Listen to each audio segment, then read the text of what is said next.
സർക്കാർ സ്കൂളുകളിൽ ഹിന്ദു വിദ്യാർത്ഥികൾക്ക് നിർബന്ധിത അറബി പഠനം. സംഭവം കോഴിക്കോട് കുറ്റിയാടിയിലെ വട്ടോളി സർക്കാർ സ്കൂളിൽ 6ാം ക്ലാസ്സുകാരനെ അധ്യാപകൻ നിർബന്ധിച്ച് അറബി പഠിപ്പിച്ചുവെന്നാണ് പരാതി. താൽപ്പര്യമില്ലെന്ന് പറഞ്ഞ കുട്ടിയോട് രക്ഷകർത്താക്കളുടെ സമ്മതപത്രമുണ്ടെന്ന് അധ്യാപകർ കള്ളം പറഞ്ഞെന്നും കുടുംബം പറയുന്നു. AEOയ്ക്ക് പരാതി നൽകിയിട്ടും നടപടിയില്ലാത്തതിനാൽ പോലീസിനെ സമീപിക്കാൻ ഒരുങ്ങുകയാണ് കുടുംബം.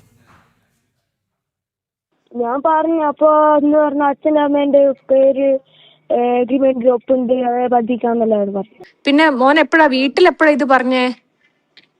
അന്ന് എനിക്ക് പിന്നെ ഒരു ടെസ്റ്റ് വന്നിരിക്കുന്നു. അന്നേരം അത് അച്ഛൻ്റെ അടുത്ത് കാണിച്ചു തരാം, അച്ഛൻ മനസ്സിലാക്കിയ.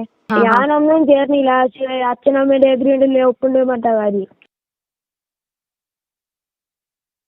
ചേരുകയാണ് വിശദാംശങ്ങളുമായി. അനഘ, ഒരു ഹിന്ദു വിദ്യാർത്ഥിനിയെ നിർബന്ധിച്ച് അറബി പഠിപ്പിക്കുകയാണ്. അപ്പോൾ അത് എന്താണ് അതിലൂടെ ഉദ്ദേശിക്കുന്നത് എന്നത് വ്യക്തമാണ്. തെറ്റിദ്ധരിപ്പിക്കുകയും ചെയ്യുന്നു. അതായത് രക്ഷകർത്താക്കളുടെ അനുമതി ഉണ്ട് എന്ന് പറഞ്ഞ് പഠിപ്പിക്കാൻ ശ്രമിക്കുന്നു.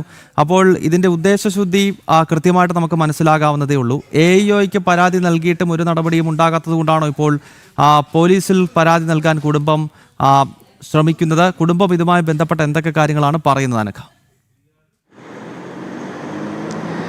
ഗൗതം, അതായത് ഈ കുട്ടിയുടെ പിതാവിന്റെ പ്രതികരണം കൂടിയുണ്ട്. അതുകൂടെ കേൾക്കുകയാണെങ്കിൽ കുറച്ചുകൂടി വ്യക്തമാകും എന്നുള്ളതാണ്. അതായത് ഈ പിതാവ് പറയുന്നത്, ഈ തൻ്റെ കുട്ടി ഒരു സുപ്രഭാതത്തിൽ കുട്ടിയുടെ ബാഗ് പരിശോധിച്ചപ്പോഴാണ് ഈ അറബി പുസ്തകം കയ്യിൽ ലഭിക്കുന്നത്. അതിനെ തുടർന്ന് കുട്ടിയോട് ചോദിച്ചു, എന്താണ് ഈ അറബി പുസ്തകം എന്ന് ചോദിച്ച സമയത്താണ് താൻ ഇത്രയും കാലം, അതായത് 1 വർഷത്തോളം താൻ അറബി പഠിപ്പിച്ചിട്ടുണ്ട് എന്ന് ഈ മകൻ ഈ പിതാവിനോട് പറയുന്നത്.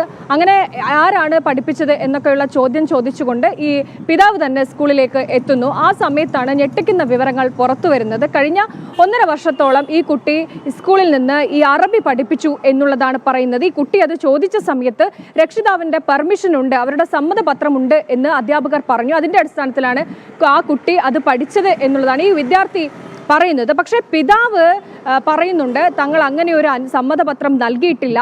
സംസ്കൃതവും അതുപോലെ തന്നെ അറബി, ഈ 2 വിഷയങ്ങളാണ് ഉണ്ടാവുക.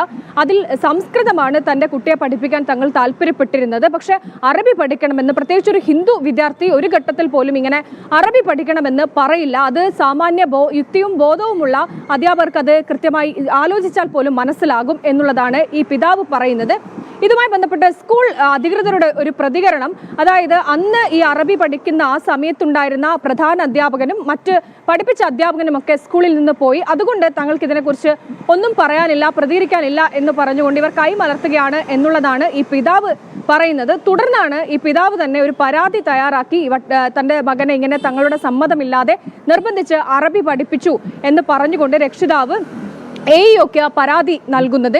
ഈ പരാതി നൽകി 2 ആഴ്ച പിന്നിടുകയാണ്. പരാതിക്ക് മേൽ യാതൊരു നടപടിയും ഉണ്ടായിട്ടില്ല, ഒരു അന്വേഷണം പ്രഖ്യാപിച്ചിട്ടില്ല. എന്തുകൊണ്ട് ഇങ്ങനെയൊന്നും സംഭവിച്ചു എന്ന കാര്യത്തിലേക്ക് നടപടി ഉണ്ടായിട്ടില്ല. അതുകൊണ്ടാണ് ഇപ്പോൾ കുട്ടിയുടെ പിതാവ് പറയുന്നത് തങ്ങൾ നിയമ നടപടിയിലേക്ക് കടക്കും എന്നുള്ളതാണ് പറയുന്നത്. രക്ഷിതാവ് കൃത്യമായി തന്നെ പറയുന്നുണ്ട്, തൻ്റെ കുട്ടിക്കുണ്ടായിരുന്ന, ആ കുട്ടി പഠിക്കേണ്ടിയിരുന്ന ഈ വിദ്യാഭ്യാസം അത് നിഷേധിക്കുന്ന രീതിയിലേക്ക് കൂടി സ്കൂളിൻ്റെ ഭാഗത്ത് നിന്ന് ഇടപെടൽ ഉണ്ടായി എന്നാണ് പറയുന്നത്. കാരണം തൻ്റെ കുട്ടിക്ക് പഠിക്കാൻ താല്പര്യമില്ലാത്ത ഒരു അറബി വിഷയം അത് കുട്ടിയെ നിർബന്ധിച്ച് പഠിപ്പിച്ചു. സംസ്കൃതമായിരുന്നു അല്ലെങ്കിൽ മറ്റ് വിഷയമായിരുന്നു പഠിക്കേണ്ടിരുന്നത്. അങ്ങനെ കുട്ടിയുടെ അവകാശം പോലും സ്കൂളിൽ നിന്ന് നിഷേധിച്ചു. അതുകൊണ്ട് നീതി ലഭിക്കണം എന്ന് കൃത്യമായി ആ കുട്ടിയുടെ പിതാവ് പറയുന്നുണ്ട്. എന്തായാലും ഈ വിഷയവുമായി ബന്ധപ്പെട്ട് കുട്ടിയുടെ പിതാവ് നിയമ നടപടിയിലേക്ക് കടക്കാൻ ഒരുങ്ങുന്നുണ്ട്. ഗൗതം. ഓക്കെ, അനഘ ഹർഷനാണ് വിശദാംശങ്ങൾ നൽകിയത്. ഹിന്ദു വിദ്യാർത്ഥിയെ നിർബന്ധിച്ച് അറബി പഠിപ്പിക്കുവാനുള്ള ശ്രമം നടന്നിരിക്കുന്നു. ഈ വിഷയത്തിൽ വലിയ പ്രതിഷേധം രൂപപ്പെടുകയാണ്.